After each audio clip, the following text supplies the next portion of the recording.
Welcome back to my YouTube family. तो दोस्तों आज मैं आप लोगों के लिए लेकर आई हूँ ज़बरदस्त ड्रामा सीरियल फ़र्क की एपिसोड 3 का मज़ेदार सा रिव्यू। लेकिन इससे पहले दोस्तों हम इस ड्रामे के बारे में चंद अहम बातें जो हैं वो आप लोगों से ज़रूर शेयर करना चाहेंगे कि आखिरकार आपको ये ड्रामा देखना चाहिए या नहीं, या इस ड्रामे की मेन बात है क्या। लेकिन इससे पहले नए आने वाले दोस्तों से गुजारिश है चैनल को जल्दी से सब्सक्राइब कर लें और वीडियो को लाइक करना बिल्कुल मत भूलना। चलें करते हैं वीडियो को स्टार्ट। तो दोस्तों आखिरकार जो है फ़र्क ड्रामा सीरियल की एपिसोड 1 जो है वो आ गई है और ये ड्रामा बहुत लीड तक जाएगा, क्योंकि इस ड्रामे में जो स्टोरी दिखाई गई है बहुत ही कमाल की स्टोरी है। दोस्तों बेसिक इस ड्रामे की जो स्टोरी है वो दिखावा है, दिखावा ही आप लोग समझ लीजिए। जैसे कि इर्सा अब वो यूनिवर्सिटी जाती है, ठीक है, लेकिन वो लोगों की नज़र में बहुत ही अच्छे घर से ताल्लुक़ रखती है। बहुत उसका अब्बू जो है बिजनेसमैन है और वो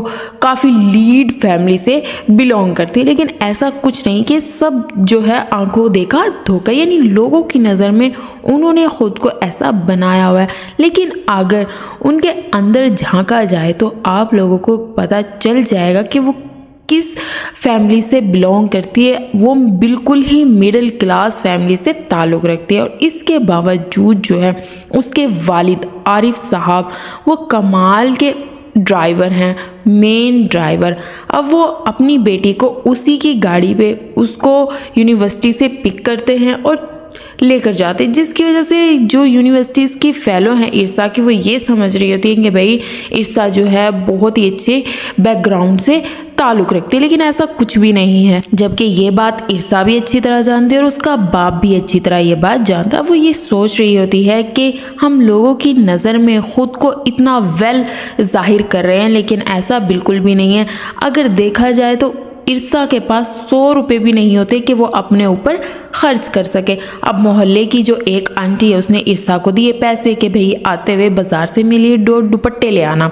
लेकिन 2 दुपट्टे वो कैसे लेके आए, यूनिवर्सिटी में उनकी फेलोज़ ने उससे वो 1000 रुपये भी ले लिए। अब वो परेशान हो रही होती है कि भाई अगर आंटी को पता चल गया कि वो उसके 1000 रुपये जो मुझसे खर्च हो गए तो मैं क्या करूँगी। अब वो अपने वालिद से भी पैसे मांग रही होती है, लेकिन उसके वालिद के पास इतने पैसे नहीं होते और वो इर्सा को नहीं देते, जिसकी वजह से इर्सा काफ़ी परेशान हो जाती है और वो ये सोच लेती है कि अब मुझे क्या करना चाहिए। अब वो घर जाके अपने घर की तलाशी लेती है, ढूंढ रही होती है कि कहीं ना कहीं उसने कुछ पैसे जमा करके ही रखे होंगे, लेकिन उसे पैसे नहीं मिलते। आखिरकार उसके पास एक ही ऑप्शन होता है और वो ऑप्शन होता है ये कि उसके पास सोने की छोटी छोटी बालियाँ होती है।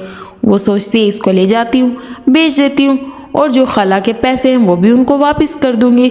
इस तरह उसका मसला भी आसान हो जाएगा।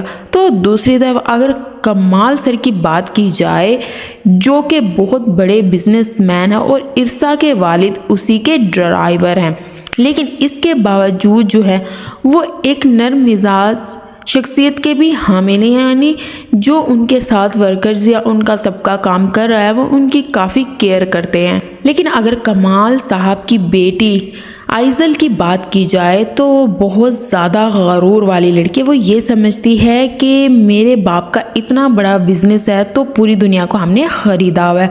अब उसकी गाड़ी के साथ एक गरीब बेचारे इंसान का एक्सीडेंट हो जाता है, लेकिन उसके बावजूद भी वो उसे उल्टी सीधी बातें करती है और ये कहती है कि तुम ही मेरा नुकसान भरोगे। अब वो इतनी सी बात लेकर अपने अब्बू के पास कॉल करती है और उन्हें कहती है मेरा एक्सीडेंट हो गया, मेरे साथ ये हो गया, मेरे साथ वो हो गया, जिस पर जो है उसका वालिद भागता हुआ आइज़ल के पास आता है। लेकिन वो उस गरीब इंसान की मदद करता है और आइज़ल को समझाता है कि बेटा ऐसे किसी के साथ नहीं करते, वो बेचारे मजबूर हैं और वो अपनी रोजी रोटी ऐसे कमाते हैं। इर्सा के लिए सबसे बड़ी खुशखबरी ये है कि उसको मौका मिल गया है कमाल सर के घर जाने का।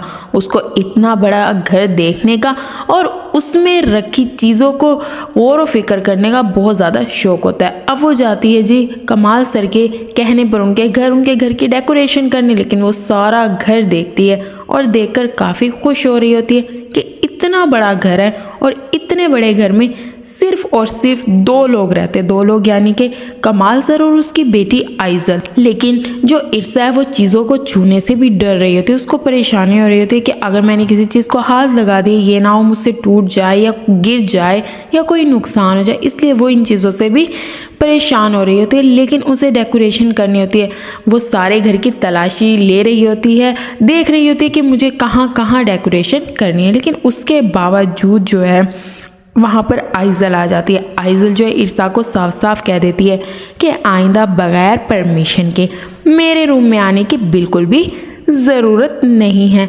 क्योंकि मैं किसी को भी इस चीज़ की परमिशन नहीं देती। तो यहाँ पर इर्सा जो है वो आइजल से एक्सक्यूज़ करती है और वहाँ से चली जाती है। उसके बावजूद जो है इर्सा नौकरानी से कह रही होती है कि भाई मैंने सारा काम करके जल्दी चले जाना है कमाल साहब के आने से पहले पहले, क्योंकि मैं कमाल साहब को देखती हूँ तो मैं कंफ्यूज हो जाती हूँ, क्योंकि वो मुझे थोड़े खौफनाक लगते हैं, यानी मुझे उनसे डर लगता है। और ये सारी बातें जो है कमाल जो है वो सुन लेता है और उसे इसकी बातें बिल्कुल भी अच्छी नहीं लगती।